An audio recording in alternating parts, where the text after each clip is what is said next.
So my hope is that the guitar is coming through today. I am just doing some last minute checks here. Everything seems good.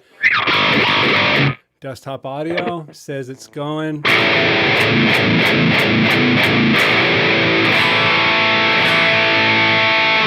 Guitar's actually kind of in tune, which is miraculous. So, how's everybody doing? Hello, Aiden. How are you? Hello, Tyler. How are you? I hope you guys are good. It's good to see you in the stream. I'm going to, I've learned my lesson, turn off the phone. Not turn it off, but turn the alarms or whatever, all that stuff off. Agroy! Sounds filthy. Turbo Plasma Chicken, how are you, man? I hope all is well. So it sounds filthy. That means the guitar is coming through. That was a little bit of an issue last week.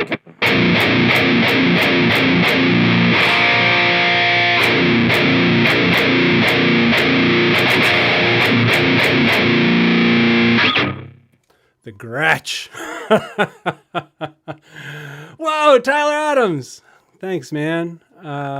Dude, love that sparkle. Yeah, I was not a sparkle believer. I've probably said this a million times before, but my pal Lucas Williams, amazing guitar player, he was into this guitar the day it came out, and he was just like, the Gretsch and the Bigsby and the sparkle. And I was like, oh man, the sparkle and the Bigsby.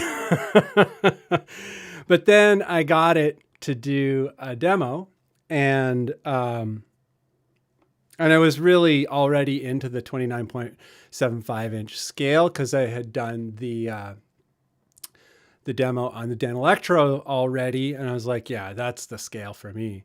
It's amazing. So I got the guitar and was not ready for how great a guitar this is. This is not sponsored. You know, I have not invested in Gretsch in any way. But it blew me away because it's a Chinese guitar, and nothing wrong with things made in China. You know, China has proven to excel at manufacturing in recent years. But there is like kind of a thing with Chinese guitars. Typically they're made there to get the cost as low as possible. And, you know, the downside is usually sharp frets and bad finishing and all these sorts of things. But this has very smooth frets, very well finished, very nice attention to detail. How does it compare to a high-end Gretsch? Well, it's not a high-end Gretsch, but it's amazing.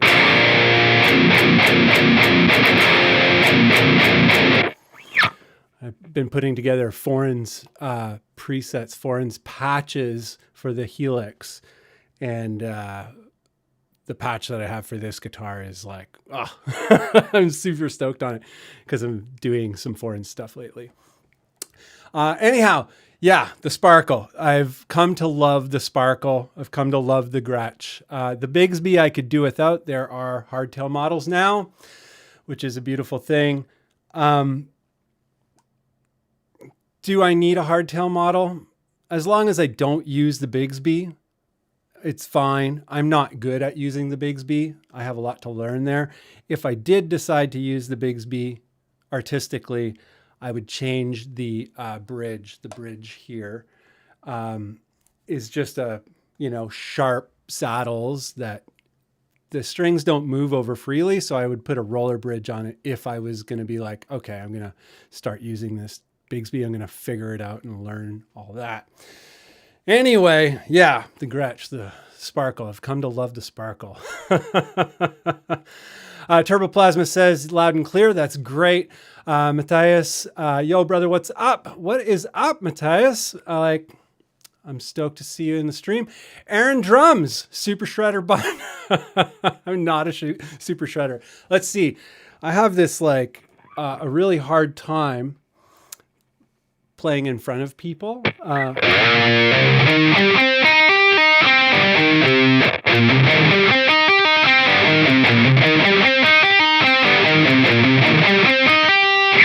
That's the extent of my sweeps. I could probably get them faster, but it's not going to happen in the stream. Anyway, yeah, not a super shredder, but I appreciate the sentiment, Aaron. I've been watching your drum live streams on Instagram, Aaron, and they look great.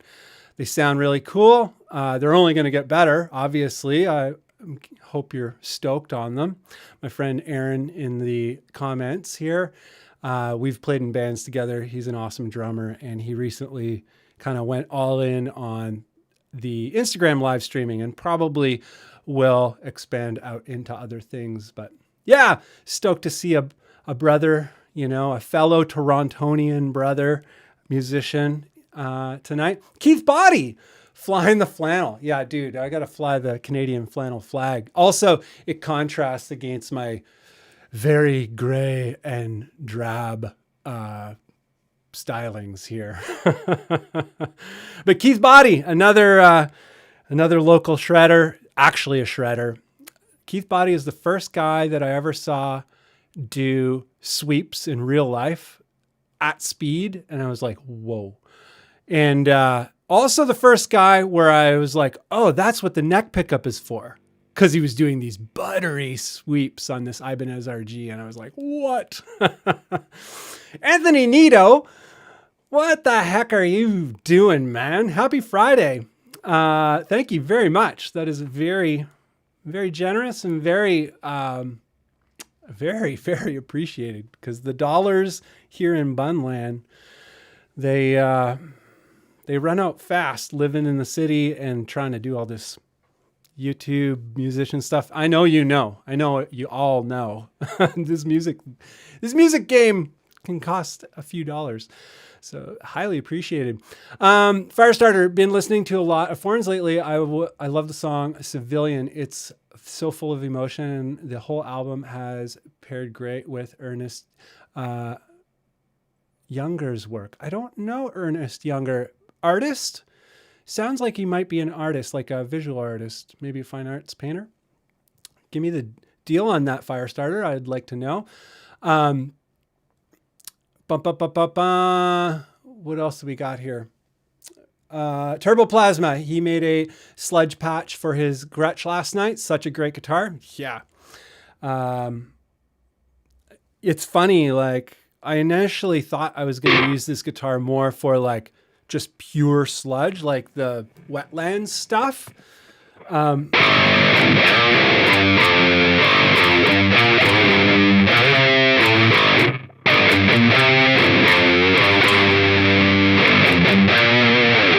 Doesn't really translate. But I ended up using the Gretsch, or I am using the Gretsch more and more for just balls to the walls, foreigns, like chuggy, heavy, clear, low stuff. Trying to get it thicker than previous foreigns stuff. Foreigns used to be incredibly clear, like it was all about clarity, and now I'm trying to split the difference between clarity and but also just being thick and maybe a little bit gross. I just don't know exactly how to get there. We'll get there though. Keith Body, dude, man, I heard you play a power chord and instantly needed to learn guitar. Showed me how to play my first tunes. That's actually true. I remember that. It was like we were skateboarding. Keith and I grew up skateboarding together. And yeah, he realized that I had a guitar. I had this like Schecter Stratocaster way back. This is 1984, somewhere around there. And, but it was a Schecter Strat with a humbucker, and it was a really nice guitar. I got it from my uncle Kevin. And he's like, oh, you have a guitar? Show me something. And I just kind of played a few chords, and he's like, whoa, show me how to do it. And I showed him how to play like a power chord. I'm like, that's all you need. And he's like, whoa, he seriously went home. He's like, Mom, I need to play guitar, whatever. We're all just kids, right? And somehow his folks got it together and got him like I think he got a Ibanez RG right away. I'm not too sure. But, and a little Gorilla amp. I think it was a Gorilla amp and a distortion pedal. And the dude like learned the entire Metallica everything that existed at that point in that week. I'm sure of it. The solos and everything. It was pretty wild. But yeah, I have this condition called mirror movement in my hands. It's not like an excuse or anything like that, but my learning is slow because I have, one hand mirrors the other. It's a condition. You can find it on, Wikipedia, mirror movement. And other people in my family have it who are great musicians. So like I say, it's not an excuse, but it definitely changes like the speed of learning. Anyway, Kevin Bright's guitar, man.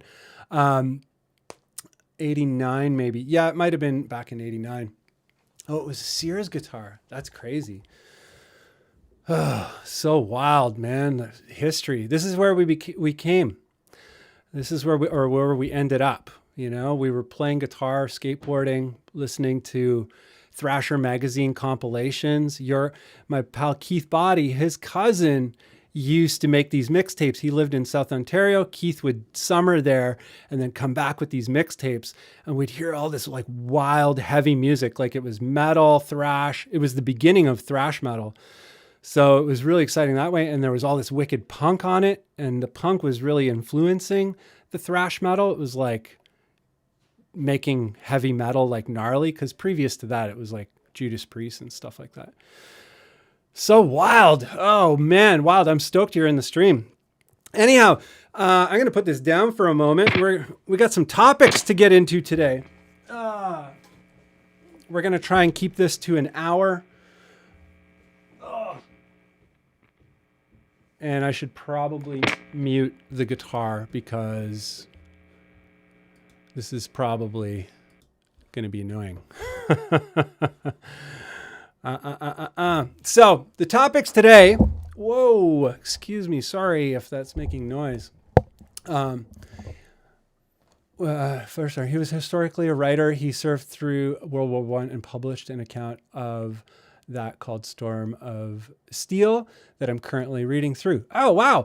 That's cool that I have music. I've written music that pairs well with like a killer novel. That's sick. Stoked, Firestarter. Okay, we're going to get into I'll just get through a little bit more here and then we're going to get to the topics. Hey man, I would love to stay longer in here, hang out, but it's already past 3 a.m. Mateus, have an amazing night. I'm stoked to see you here at all ever. Like, you're an awesome dude and I hope you have an awesome night.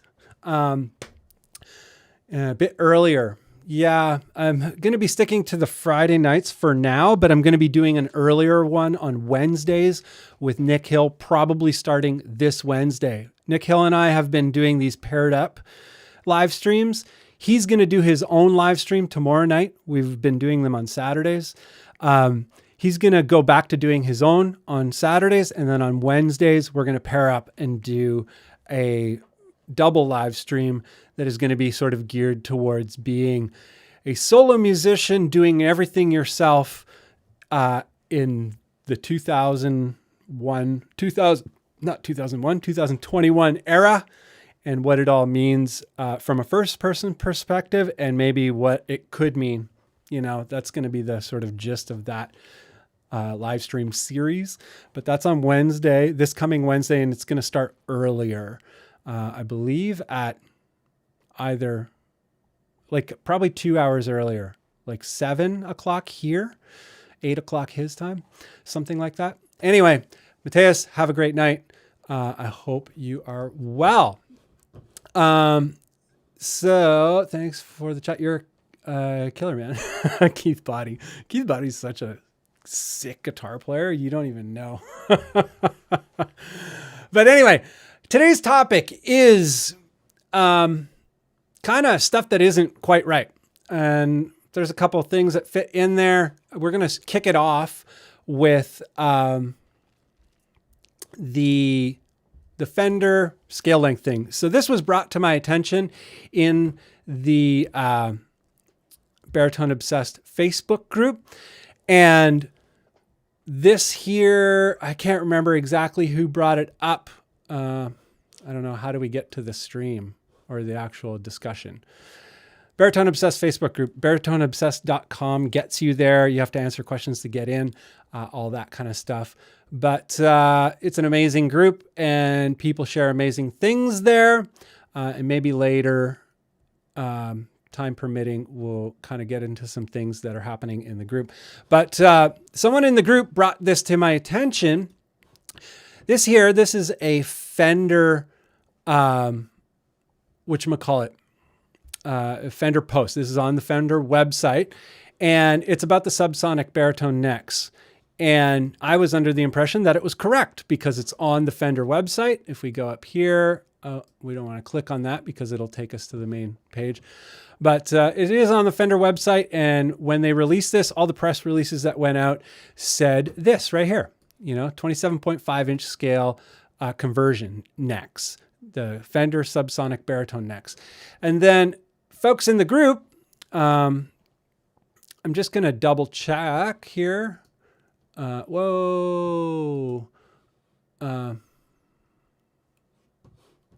just want to double check that we can see all of this. Yes. Okay, my settings are correct. I'm still new to all this, so I'm always worried that things are not working, but it is working. Anyhow, so folks in the Baritone Obsessed Facebook group brought this to my attention that a ton of people here have used the subsonic necks to convert guitars, and the necks are actually 27-inch scale conversions. When you convert them, if you measure it, it's 27 inches in scale, not 27.5. The reason it's significant is because if you want to tune to G, that extra 5 inches makes a big difference. It's still a little sketchy, but it works at least. It works much better than 27. And a lot of people will be like, how does such a small difference make such a big difference? Well, it makes a big difference, especially if it matters to you. So if you play the low string, like up the neck, I play a lot of things that are wide intervals. And I want to be able to grab that low note in order to create those wide intervals up the neck. So if you play that way, more scale length in lower tunings is really going to help you. If you don't do that kind of stuff, it doesn't really matter. If you're mostly like max brutals, like super low chugs and, 1 through 5 frets, it's not that big a deal. But if scale length, if tuning matters to you, that extra 5 inches makes a big difference. 28 inches seems to be where G starts to work much better, much better. Far less problems with sharping out, all that kind of stuff. But so these Fender necks are not 27.5 inch scale conversions. Just beware. I'm sure it's just a typo. Probably they took some copy that said, for another neck that was 25.5 and they just changed the 5 to a 7 and forgot about the rest of it. But all the press releases went out this way, but it's not correct. They're 27-inch scale conversions. So the first thing is not quite right. Fender conversion necks are 27 inches in scale, not 27.5 inches in scale. Fender is famous, though, for not really updating their website. And proof of that is this. They still list the vintage modified baritone Jazzmaster. This is the second item in things are not quite right. So I get messages, DMs, whatever. I get some kind of communication almost every single day. Or that's not true. Not every single day, every single week. Every week I get at least one message saying, hey, the Baritone Jazzmaster is out of stock everywhere. Where can I get one? What do I have to do? I'm like, they are discontinued. And they're like, but I saw it on the Fender website. I'm like, they are fully discontinued. Andertons did somehow worked with Fender to get a very last batch made after the fact, but they are officially discontinued. I'm not like 100% on the Anderton's last batch thing.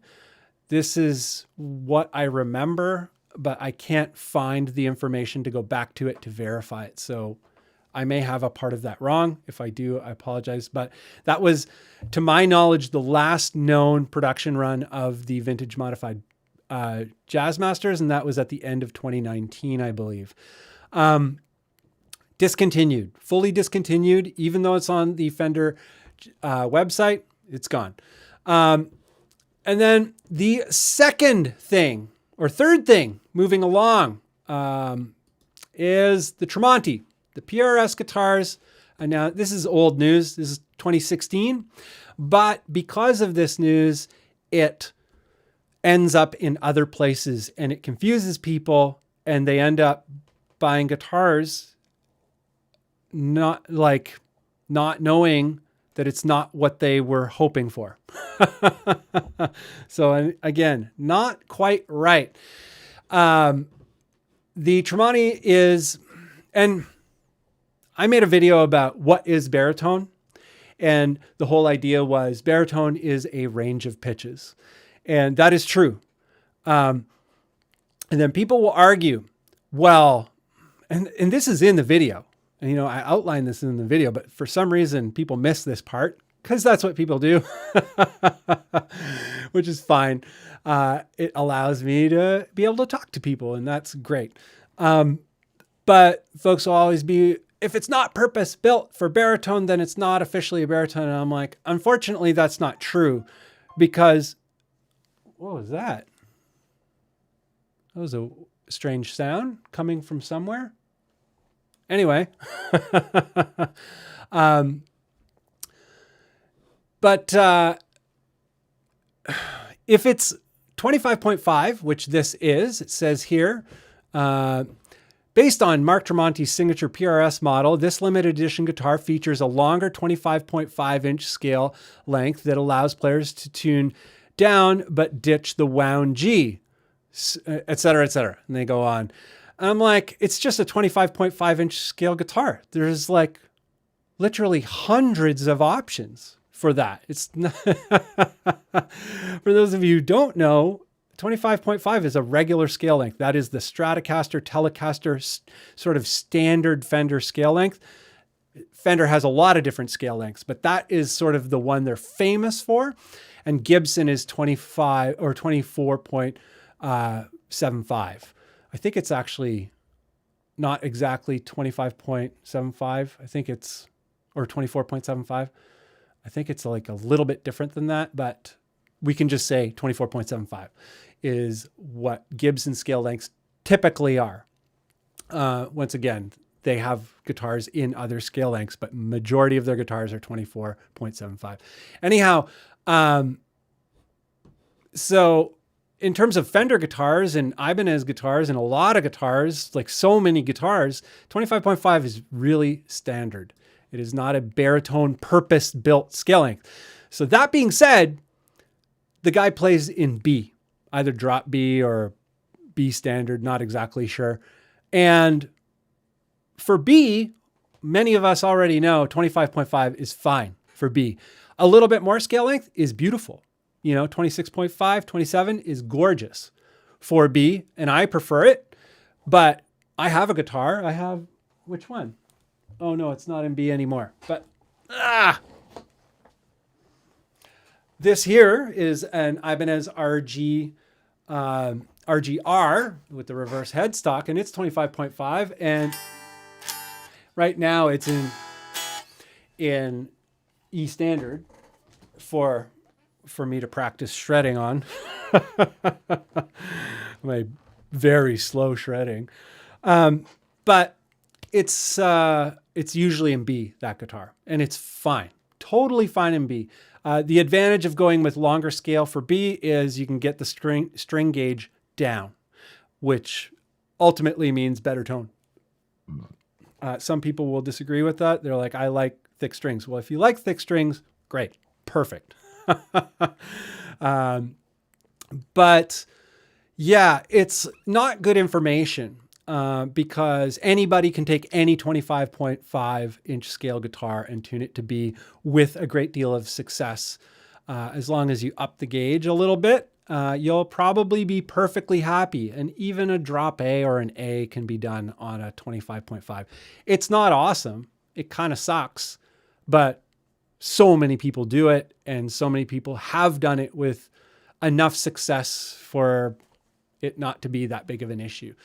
So in these cases, yeah, it's not a purpose-built baritone. It's just a regular guitar tuned lower. So if you're like, I found a Tremonti baritone, sweet deal. It's just a regular guitar. Very important to know. Many places that I've seen out there that are selling it or listing it, list it as a baritone. If it's tuned to B, it is officially a baritone. It's because baritone is a range of pitches. However, especially when we start going even lower than B, something purpose-built to accommodate it is going to be way better. And the results going way lower with a short guitar is more and more terrible every step down you go. Is that English? More and more terrible? I don't know. Anyhow, so the final thing on this not quite right topic is I just noticed this about a week ago talking with my pal Artie. We were just talking on the phone. We were talking about noise gates, and I checked out some pages on noise gates while we were talking about them. And I noticed this, and they're all the same. You know, best noise gates, best noise gates, best noise gates, best noise gates. Where's the first one here? Bam. Okay. So the first noise gate, number one noise gate in all the listings for noise gates is the Boss NS2 noise suppressor. And I find that very strange. Like anyone who has ever played an NS2 is like, well, it does what it advertises, but it is not a great noise gate.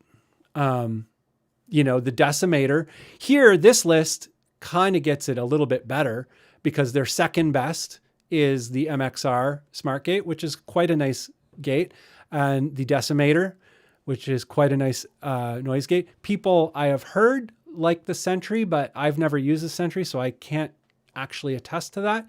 But the noise gate of all noise gates is the Fortin Zool, and you won't see it on a single one of these lists. And there's a reason. You know, Boss noise suppressor, Boss noise suppressor, Boss noise suppressor. I closed the other page. But the reason you will never see a Fortin Zool on any of these best noise gate things, and it is one of the best. There may be another that is similar, but the Zool is just unbelievably incredible. And you can't buy the Zool on Amazon unless somebody is selling one, like bought it and is reselling it. But you have to buy the Fortin Zool from Fortin. And so these aren't really lists to say, these are the best noise gates. These are lists to just say, these are noise gates and please buy one so that I get the affiliate commission from Amazon. And that's exactly what these links are. These are commission blogs, and they're just to drive sales so people make commission. They don't care if the Boss noise suppressor is not the superior gate of the century. And I find that very interesting. You know, I have affiliate links, but I'm pretty upfront about when it is an affiliate of some kind. And it's something that I use or believe in. I'm not just driving traffic to a lie. So this one, they say the second best is the Decimator 2. And the Decimator 2 is quite good. It's far superior to the Boss noise suppressor. You know, the Boss, it works. It's just not awesome. So I found that pretty interesting. We're going to go back here to full screen. And yeah, I'm curious what you guys think in terms of that one specifically, the noise gate one. I'm just like, that's really lame that people would just just put up whatever information just to drive the affiliate commission. I understand people are trying to make money and all that kind of stuff, and there are a lot of people who lost jobs and they're just doing their best, but I feel like you can do your best and still be honest, you know? Regate, number one, Synth Chris. Yes. It's like your best bang for buck, Regate, which is the Reaper gate in Reaper. It's amazing. So I'm back. I can see whenever I have the desktop screen up, I can't see the chat. So I apologize that I'm not keeping up with that. But Keith, cool. Thanks for the chat. What is Eric saying? Hey man, just discovered your channel a few weeks ago. Love your content. Hey, thanks, Eric. I'm stoked you dig it. I'm stoked that you are stoked. There's a lot of content kind of like surrounding the topics that I cover on other channels, such as Baritone Cult. Baritone Cult is in the chat, and he does a great job of the baritone stuff as well as my friend Stephen Barton. He does gear stuff and things, and that's also a great channel for baritone content if you're looking for more on that topic. So 5 inches or 0.5 inches is a huge difference. I like 28.5. Yeah. So Baritone Cult, going back to the Fender neck listing error. I think it's just an error. You know, I don't think Fender is like maliciously trying to dissuade people or not, or misinform people. Like, I think it's just a typo. But I was kind of jazzed about finding that out because 27.5 I can get with. I have a 27-inch scale guitar, and I use it in A, and I have a project in A. Vens, if you don't know, Venns. Vens is in A, and it's very fast and very artsy.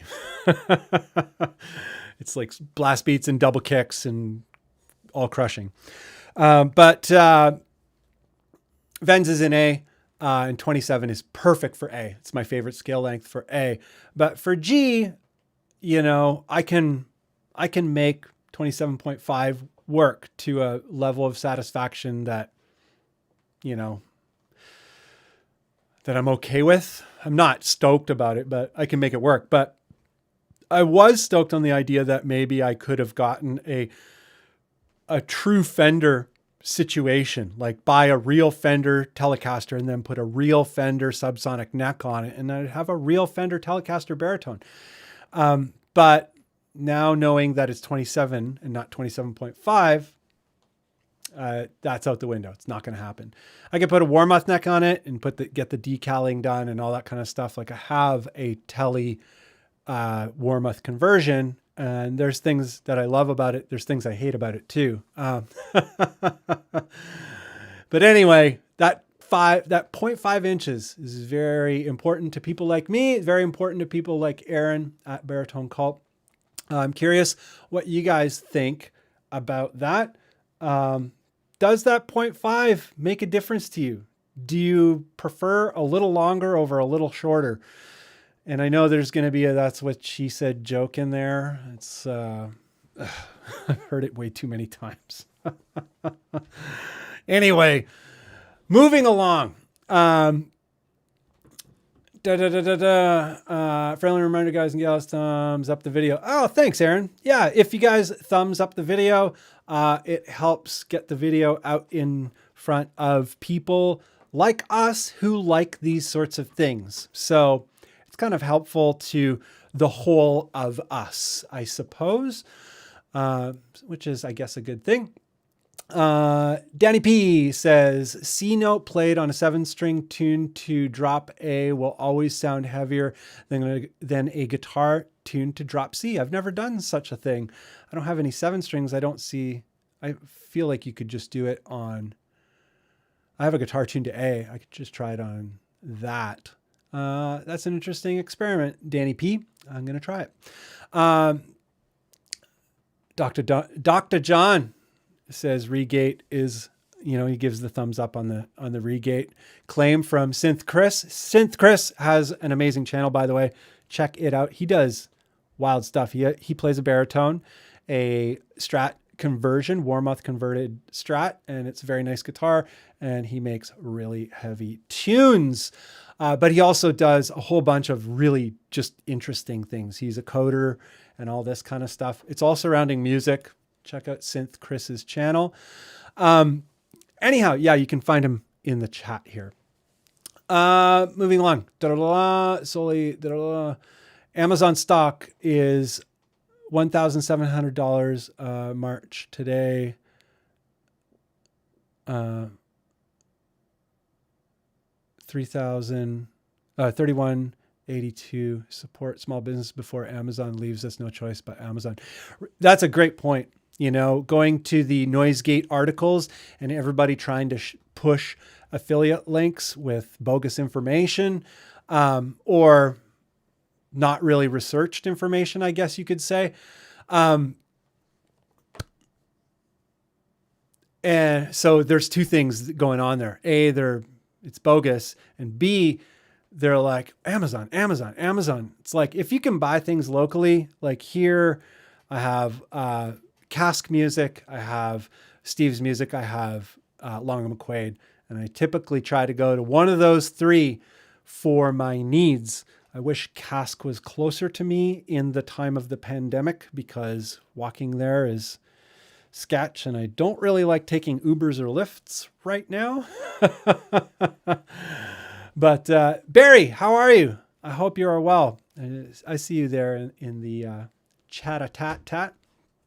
But yeah, if you can support local businesses in your neighborhood, in your area, a lot of them you can buy online and go pick up at the door, or some of them, depending on your area, some places you can still go in. You got to wear a face cover or whatever. But yeah, try and support your locals, because it's pretty harsh out there. Businesses are closing all the time. Thankfully, music is a big thing, and people are,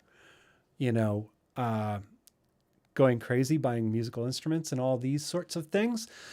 But yeah, try and buy local if you can. Why learn the harbor when you can just dump out some chum? Cookie cutter affiliate links with no good info. Yeah, Tyler Adams brings the dope there as well. Let's see here. So if I miss comments, I apologize. It happens quickly, and there's a lot of it, and it's hard to see because I'm supposed to wear glasses, but these glasses aren't good for that distance. So yeah, there you go. They're reading glasses, but anyway, I can see it well enough.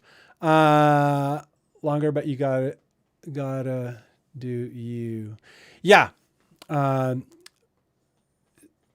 Aaron, Baritone Cult, is talking about his preference for baritone guitars. He prefers to go longer. I prefer to go with longer scale, like longer scale than I need.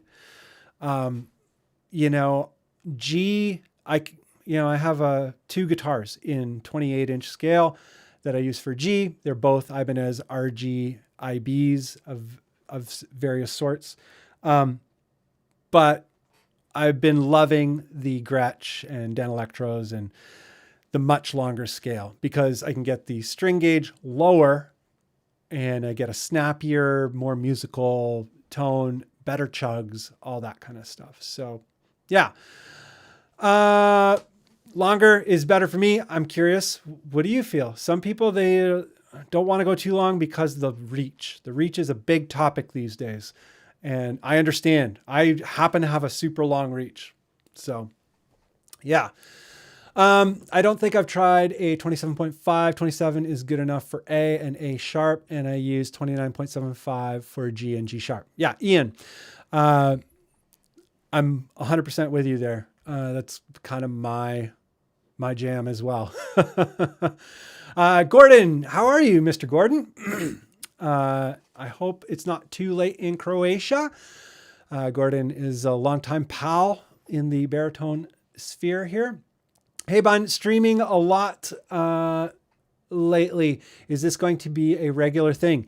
Yes. So this is going to be this is sort of my last test stream, if you will. The big thing was making sure that guitar played through and was heard, and it's definitely working. The last technical issue I have is, for some reason, I can't get desktop audio to play. So let's say I wanted to go to somebody's Bandcamp and play their tracks because I'm bigging them up or whatever. I can't get that desktop audio to play through. It used to work, but now it's not working. And I'm like, so I'm trying to sort out a few things, but I think I have enough going now where the stream is going to be regular. It's going to stick to this Friday night thing. But what is going to happen is that I'm going to plan it in advance. Like, it will go up a day in advance or a couple days in advance. Like, I will let the world know that it's happening more. I haven't been publicizing these except for just before I do them. So yes, they will be full time, I guess, every Friday night for as long as I can, life permitting. But they're fun to do. And I love the conversation because, I haven't been able to do this kind of conversation with people, all of you guys that, we've been talking for a long time, but being able to talk with a whole bunch of you at the same time, and it's a conversation about specific topics, and we can address things and we can discover new things.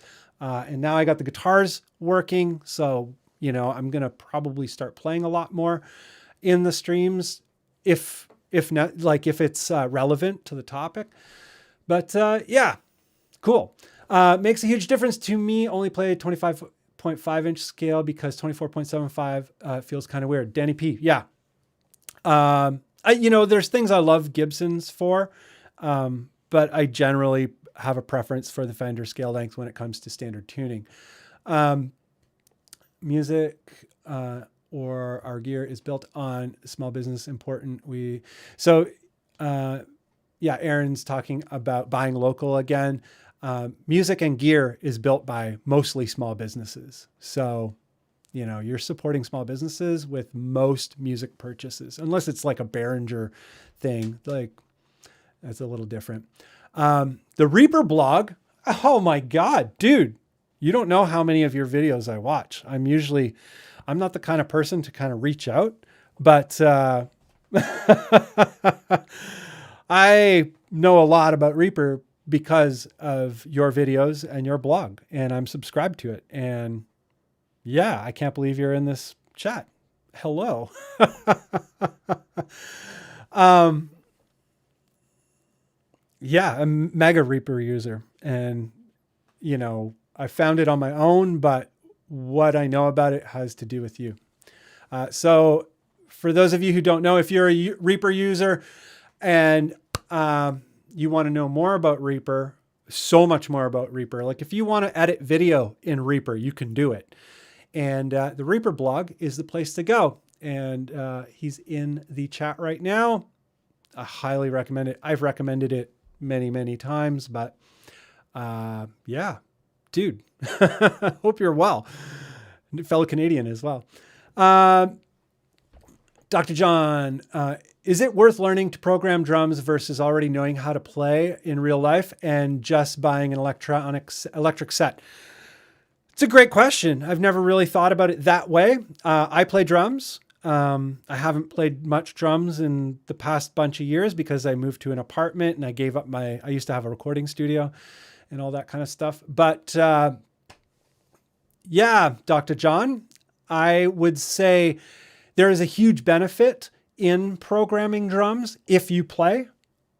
Like, a huge, huge advantage that you're going to have over a lot of other people. It's not that it's a competition. It's just a lot of people struggle and they have to either just dive in and learn A good way to do it is to watch drums learning videos, like where they break down the chops and stuff like that, and just copy the MIDI commands and then adjust the velocities accordingly. And that's a good way to kind of figure out what's going on. It's like, oh, right, left, left.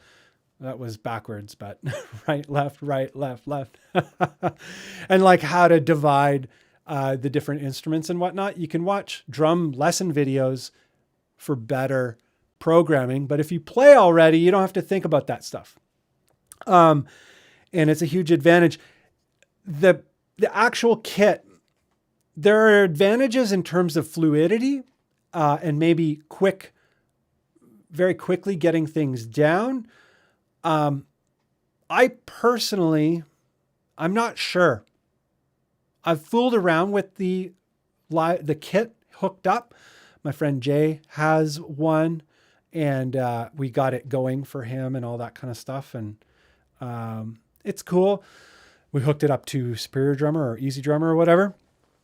And yeah, I'm not sure. My preference is to just click it out with the mouse because I can do it anywhere. I can do it any time of day. It's just very accessible and very fluid. Like I can just get to my ideas quickly. If I had went back to having a studio, maybe I would do it that way. Or maybe I would just do acoustic drums, because that's rad too. That's maybe the raddest. It's my favorite. But yeah. If you have the money and the space, get the electronic drums to do your electronic drum producing, like Superior Drummer or Easy Drummer or whatever you're using. And you can trigger those sample libraries. But I think maybe if you haven't dove into it, dive into it with the mouse for like a week and just kind of get a feel for it and be like, okay, I hate this. I need to do it that way. Or maybe you'd be like, oh, this is easy and I can be just as fluid.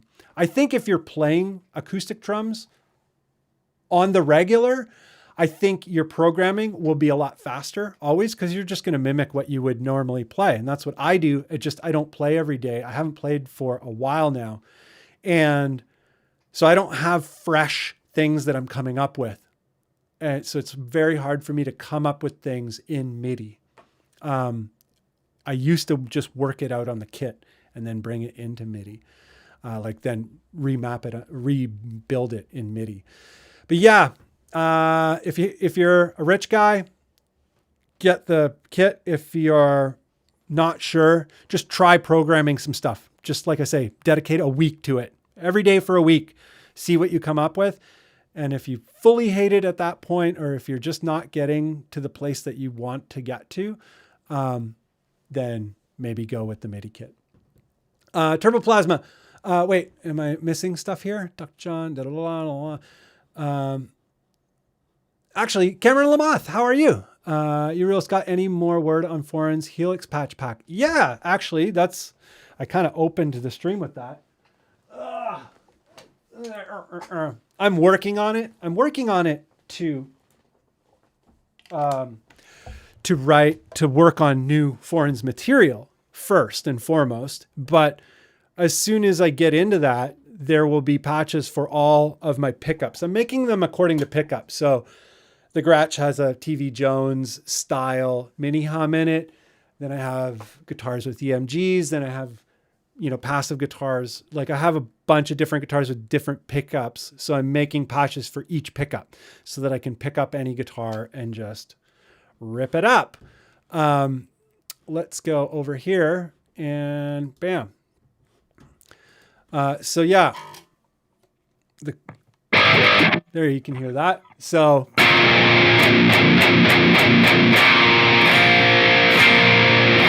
is it still in tune?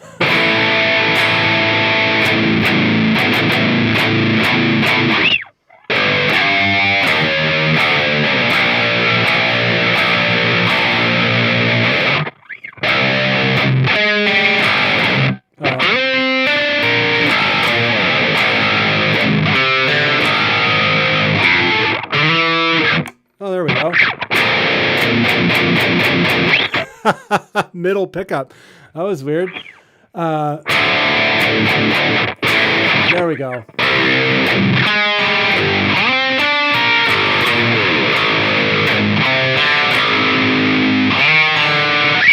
I don't know. But that's kind of where I'm at with the patch for the Gretsch so far. Whoa. And I've got patches going for all of the other guitars as well. Once I start writing,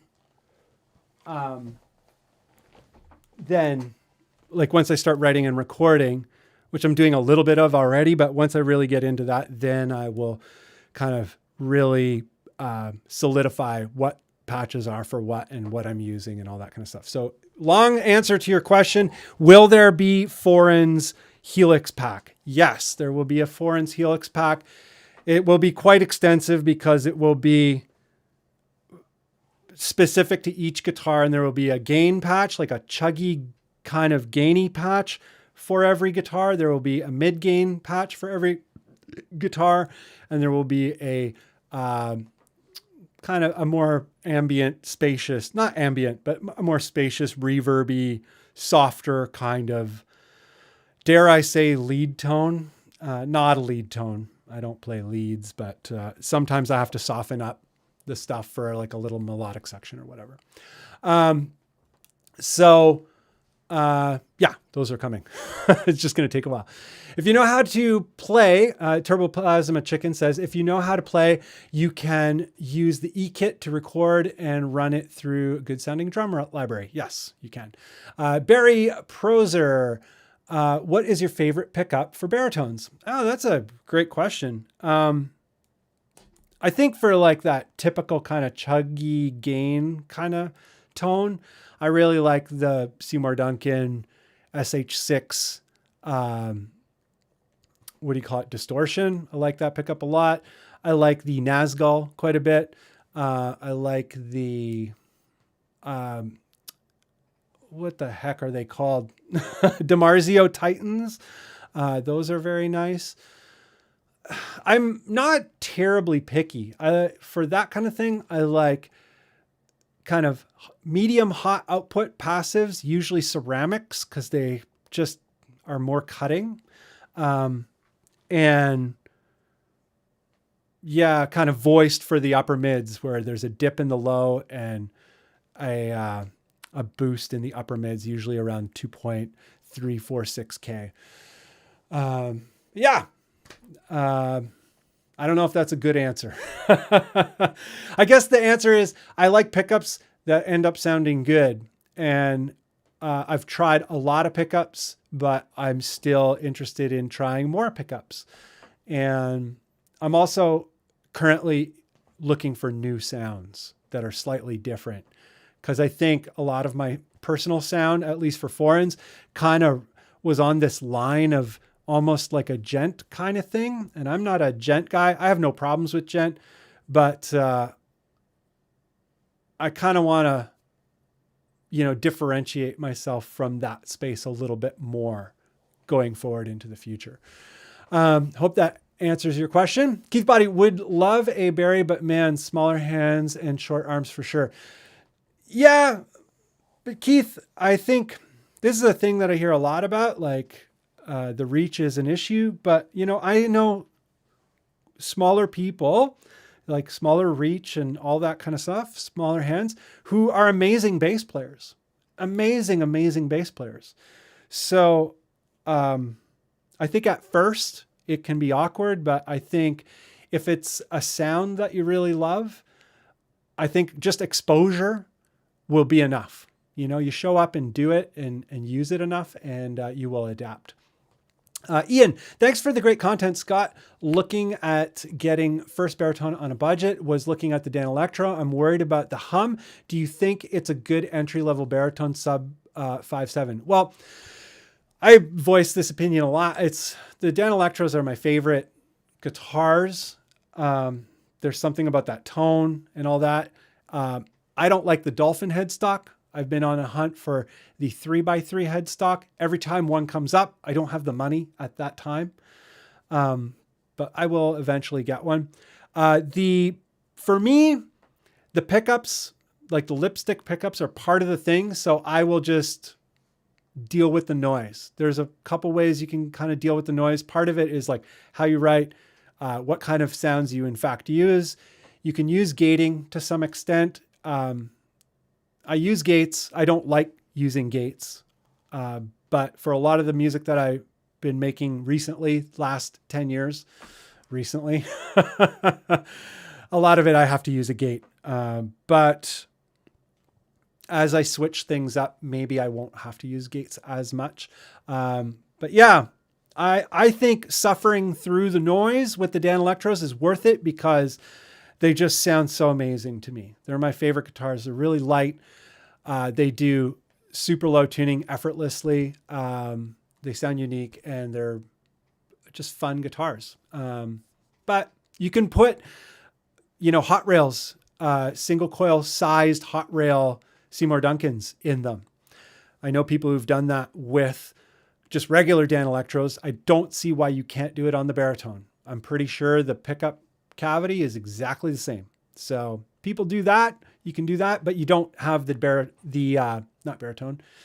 You don't have the Dan Electro sound anymore. So there's that. The problems. Moving along. Hey, Bunn. Hey, Aaron. Hey, Benoist. Benoist 3. How are you? Blaz. Oh boy. 3 a.m. Yeah, I'm not going to go too late. We're going to be shutting this one down pretty soon. But it's probably 3 a.m. where you are. I feel that pain. I've been doing really long streams, the last two, and they got really late. But I've been trying to see if the stream breaks. So I've been going really long to try and anticipate problems, but it seems to always kind of just work. So, Gordon says, Gordon Verbanek. I think I'm saying it right. My family is Polish Ukrainian, and the sort of accent is sort of similar to Croatian. Sort of. But yeah, Gordon, one day we will hang out and have beers and you will tell me how to say your name perfectly. Okay, I don't know if it's on topic for the stream, but what's your take on Gibson buying Mesa? I know you use a Mesa and people seem upset by it. So thoughts. I think it's on topic because I love Mesa Boogie dual rectifiers. A great deal. I love them. Oh, but Gibson buying them. The big upset there is that Gibson seems like everything they touch goes to crap. Although, I don't know, their guitars have been okay the last year, but they botched that with their whole Play Authentic thing. They keep wanting to sue people. So I don't know. I feel like Mesa is, if they buy it and Mesa just continues to run as they have always run, it should be fine. I don't know who's heading up the engineering over at Mesa. Like what's his name? What the hell is his name? I always forget his name. The guy who owns it. I always want to say Richard, but it's not Richard. Reinhard? I don't know. The guy who owns it anyway. He has long been part of the engineering there, as far as I have been under the impression. But if he sells the company and leaves, what does that mean for the R&D and the creativity in the company? Or perhaps with this acquisition, there is, an infusion of new creativity and they're able to take it to a new level, like with Yamaha acquiring Line 6. Line 6 got infinitely better as soon as Yamaha bought it. And the Helix is an incredible proof of that. So I don't know. Gibson has a bad track record and that's why people are upset. But it could actually turn out to be something great. let's give them a chance. And then also, if you know music notation, you can just write the drums in. Oh, yeah. If you do, so Gordon is talking about the drumming. Do you need a kit to play out the MIDI and all that kind of stuff? If you know notation, you can write out notation. A lot of people don't know notation, but a lot of people do use Guitar Pro, make their arrangements in Guitar Pro, export the MIDI, bring the MIDI into Reaper. I feel like that's too many steps. It's not hard to just tap it out with your mouse. I'm going to do a Stuck with the Bun that is kind of an in-depth, like putting beats together, how to actually craft beats to your riffs. From the perspective of like, it needs to be simple, but it needs to be able to get good results. So that's coming in the new year. Yeah, drums are hard. Ian Giroux, how are you? Gori. Is it Gori, Ian? I think, hopefully I'm saying it right. Anyhow, I'm pretty lazy when it comes to programming drums. I feel like I should put more effort into it, but at the same time, it's not really the centerpiece of my sound, so I don't worry about it too much. Yeah, you know, what kind of music do you make? What does it demand? That's a great point. Anthony Nito, how are you? Yeah, live stream Bunn playing. Anthony, you've been in the stream for a bit here. Like this is, I'm getting all excited like you're just further down the stream. Stoked you are here, brother. Yeah, playing poorly. I have a bit of nerves. I'm not going to lie. Like, it's not the time for me to kind of do it yet, but I'm going to be playing in live streams more because demonstration is going to be important and all that kind of stuff. I'm going to wrap it up here soon, guys, but I'm going to get through a few more comments. Kian, how are you, dude? Man, your channel is blowing up. Kian has a great channel, guys. Awesome guitar player, amazing demos of plugins and all these sorts of things. Kian, I am well. I hope you are well. And yeah, the world, man. I hope the world gets as well as we are, because I know you're stoked all the time. Cameron Lamoth, can't wait. Awesome. Cameron Lamoth, can't wait for the Bunn Foreigns MIDI pack, or not MIDI pack. Well, I'm going to do a MIDI pack too, but a Helix pack. I'm stoked for that. I'm stoked to just have sounds ready to go. Evan Brooks, what about amp sims for Logic Pro X? Logic Pro X has great virtual instruments and virtual amps and virtual everything. Logic Pro X is probably the greatest all-in-one DAW, and the best PC equivalent might be Studio One because it has pretty good instruments and whatnot. It's not as extensive as Logic Pro X, but yeah, I don't use Logic Pro X. I could buy it, I guess, and fool around with it. I have nothing against it. I used to use it. It's a great DAW. They have great plugins. They do.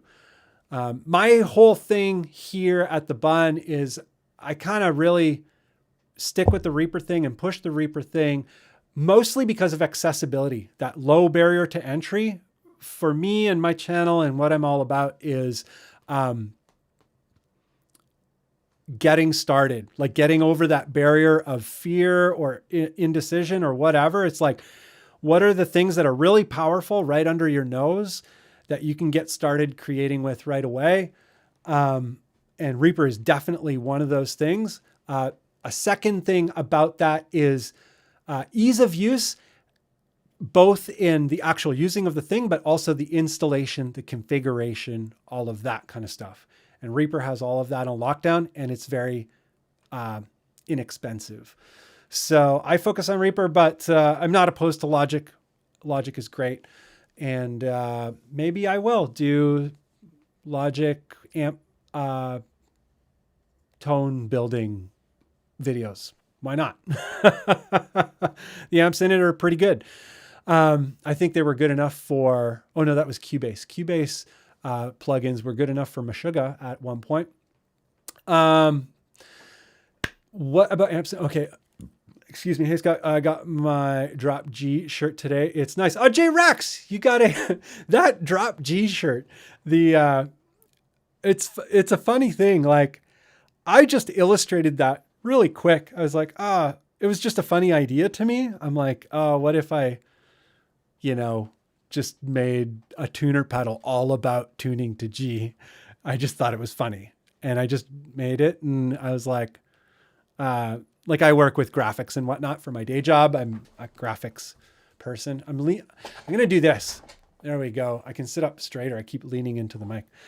But I'm not like a wicked graphics designer or anything like that. But I know a little bit about graphics.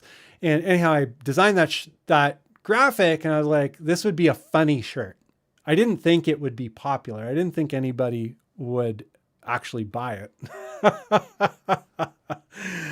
But it is funny and it's fun. And I think a lot of people are kind of having fun with that shirt. Because it says like sort of a fun thing. If you're nerdy enough to know, you're like, oh, that's funny.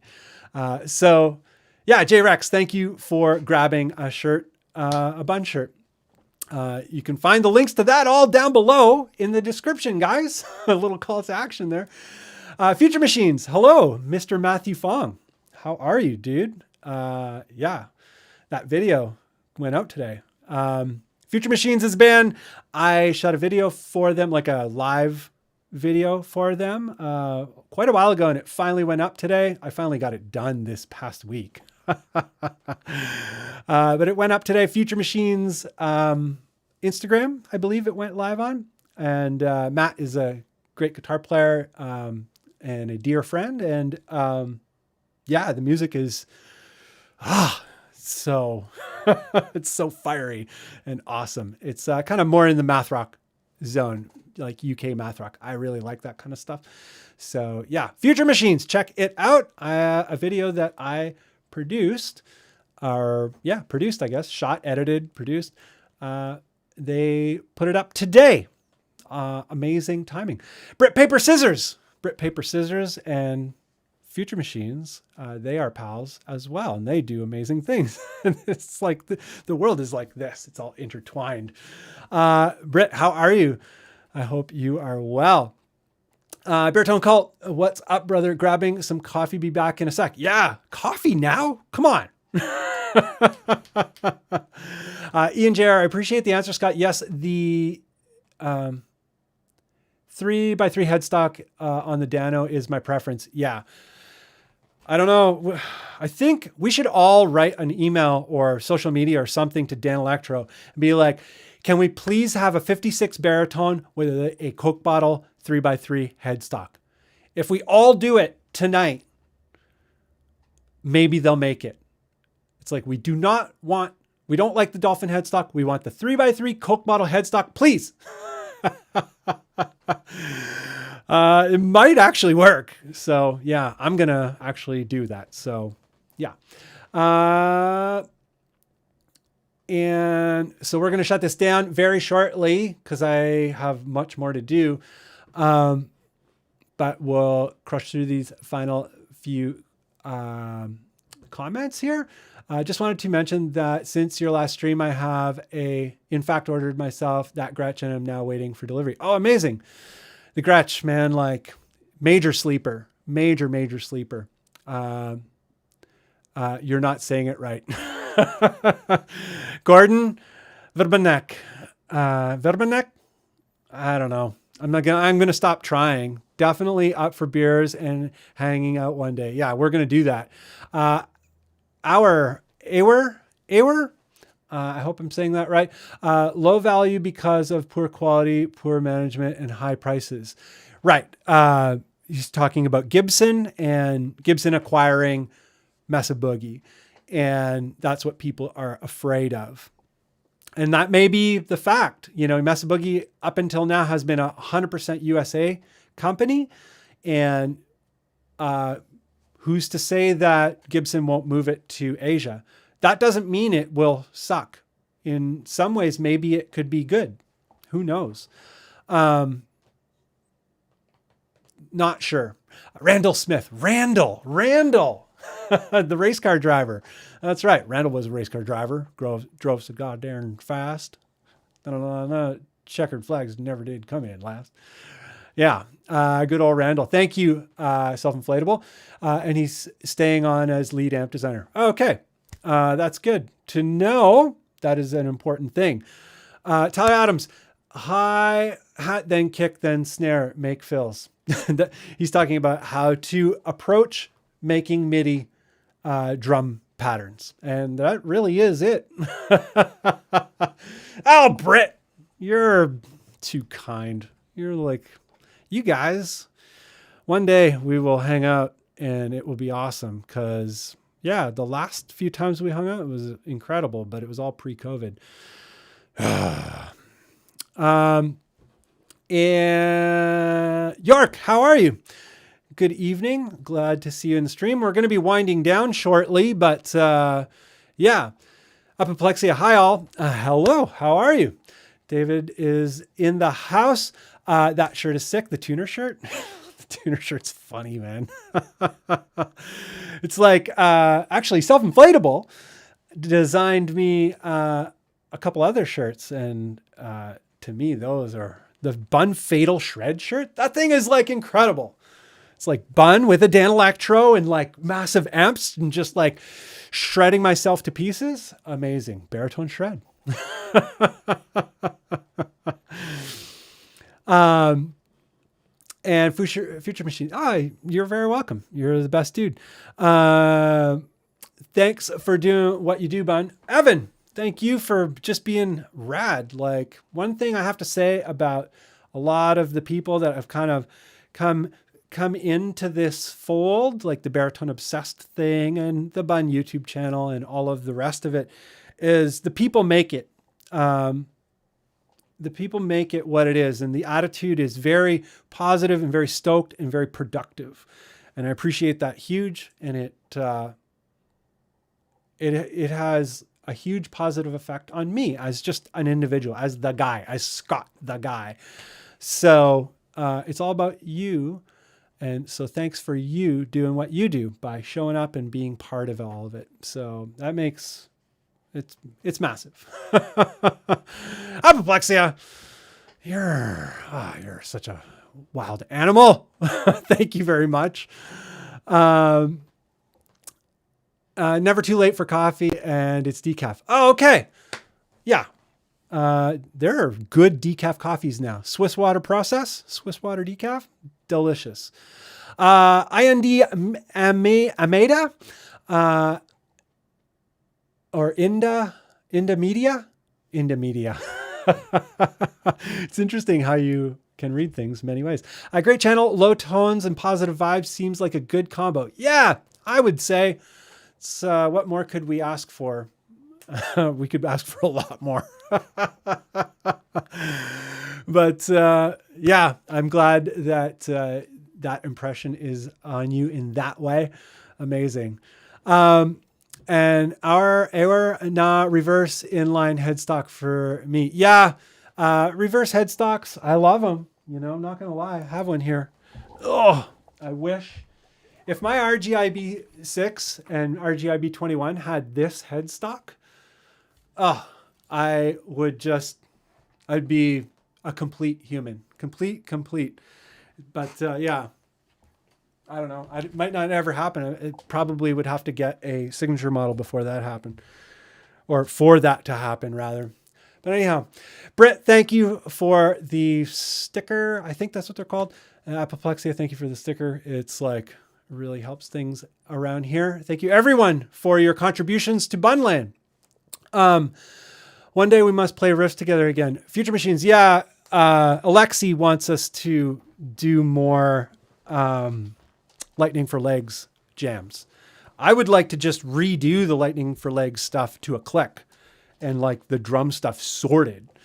So I don't know. We could do all of that. One day we will get that going. Apoplexia. You are an animal. Rawr. Amazing. Jimbo Collins, love these live streams. Love hanging out with the Bunn. Jimbo, awesome. I'm glad that you're here and that you're stoked. You're always bringing like the good vibes. Philip Strasser. Scott just hopped on to say that you're an amazing human and probably would never have entered the baritone world if it weren't for you. Oh, thanks, man. Yeah, you know, that's sort of my story. Someone else kind of got me on that path and it changed my life. And the person that shared that with me was just such like a great influence and such a helpful person. And so I'm stoked that things translate in that way, because I try to bring a little bit of good to a difficult world. I try not to add to the difficulty. I try to remove some of the difficulty in some way. So I'm stoked that that's your impression. Thank you very much, Philip. Future Machines. 100% down. Okay. So Lightning for Legs is back in action. 100% into it. Maybe we just go rent a rehearsal space for a couple hours and see how terrible we are. You're good because you practice guitar all the time. I play drums never.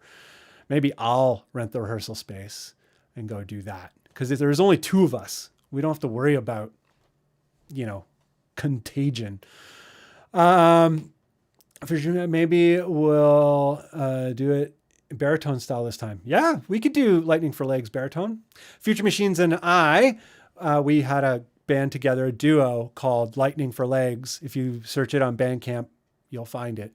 But I played drums, he played guitar, and it was pretty fun music. It was very difficult at times because Matt comes from a much more developed path and history. So it was always sort of me trying to keep up with him. But a very diabetic and vegan animal. Yes, I'm not diabetic, but I am, I guess not really vegan, but like very, very, very serious vegetarian. Might as well say vegan, but there are a few things that I am a little bit loose about, but not very, almost none. But yeah, so cheers to vegan. I'm going to cheers you some water. 10:19. Actually, I'm going to go to 10:30. Well, I'm going to go to the end here. We're at the end. Have you tried Jamchasm to have a distance shred session? I don't even know what that is, but can I copy this? Jamchasm? Yes, I can. Yiggity. I don't know what's going on with that, but that sounds pretty awesome. Honey. Yeah, Tyler Adams knows. Honey is the one thing that I put honey in my tea. And I got this like black licorice tea a couple days ago, and that with honey, it's a pretty flavorful black licorice tea. It might sound like a weird combo, but man, I'm copying this Jamchasm thing. Thank you, Yiggity. Yiggity-o, I love your username. It's awesome. Jamchasm. I don't know. Anybody in the stream has tried Jamchasm? It's for long distance, like over the internet, no delay playing. I'm curious. There are so many good vegan cheeses now. Yeah, that finally got sorted out. Thank goodness. And Jamchasm is a way to shred via internet with lower latency Ethernet. Yeah, I'm really, really curious about that. That's crazy. I'm going to try it. So I'm going to wrap it up here, but I just kind of want to go over a few last little bits here. Main thing, I guess, is two little news bits. The one news bit is this thing here. I hope it's showing up on the stream, but myself, my pal Nick Hill and Gary Hibner, we all worked with PreSonus a little while ago, and I haven't really publicized this too much, but I'm just doing my part to kind of spread the love. PreSonus was really nice to us, and I use PreSonus stuff. And so, yeah, I'm just kind of spreading the love out. But they wrote this great little blog about us, for us, I guess, in terms of our involvements with the project and whatnot. And we developed some amp tones for their new Empire high density pack. So they have a bunch of new amps and effects in this new high density pack. And myself, Nick, and Gary. Nick has Nick Hill Makes Music YouTube channel, and I do streams with him, which will be starting every Wednesday, this Wednesday going forward, by the way. And Gary has a channel called Heavy Tones, and both of them have quite a bit of baritone content, but Nick is focused more on production and Helix stuff. Anyway, we all, came up with presets for, and you can hear those presets here. I can't play them because I can't get desktop audio to work. I can get the guitar to work, but I can't get desktop audio to work. My face might be in the way of that. Let's try that. I don't know. But yeah, if you have Studio One, and you can use this amp pack with anything. You don't have to have Studio One for it to run. And I think you do need Sphere. I could be wrong. But anyway, the three of us, we designed a bunch of amp presets for the high density pack, and we kind of beta tested stuff for them. And it was a really fun project. It was actually a frustrating project for me because I was having a whole bunch of problems because I have a Mac that is weird. I have a Mac Pro that is, a little long in the tooth, a little overdue for replacement. But it's a Mac Pro tower, cheese grater tower, and it runs High Sierra. And the combination of a High Sierra and the Intel Xeon chips was giving me problems with certain things. And it was like, so my experience was riddled with those kinds of problems. But the plugins themselves in Studio One and everything are pretty fantastic. The sounds are really great. So if you get a chance, try them out. If you don't want to try them, don't try them. And the last thing is Baritone Obsessed. I don't know if my face is over top of this. Let's try the third preset here, and maybe you can see this. Anyhow, this here is Aku, and he's been contributing to the BO riffs. This is what I'm talking about. In Baritone Obsessed Facebook group, we have this BO riffs thing, and I'll just click on it. And it's all these people just sharing their riffs in the group. And you just come up with a riff on your baritone guitar. It could be clean, it could be dirty, it could be whatever you want. All you need is one riff. You can record it on a phone. You could fully produce it and do a playthrough video with like amazing lights and a high profile director, whatever you want. But all you do is share the video or share whatever it is you have, hopefully so that it plays in the stream and people don't have to click out. No hard rules there, but that's preferred. But share your riffs and join the community, be part of the community and kind of, champion other people, support other people's creativity and share your own creativity, and maybe share any of the things that you've discovered in, the gear that you're using and the riffs that you're making or whatever. I don't know. Get involved, be pals. And all that is awesome. But yeah, I'm going to wind this down here. Amazing to see you all tonight. Thank you very much for hanging out. I hope you have an amazing weekend and an amazing week this coming week. Video game music and discussions. Hey, L1X, how are you? I hope you are well. Oh yeah, L1X. I've seen a bunch of your comments. How are you, man? And Baritone Cult, good night, sir. I hope you are well. But yeah, good night, everybody else. I hope that your night is amazing. Thank you for hanging out.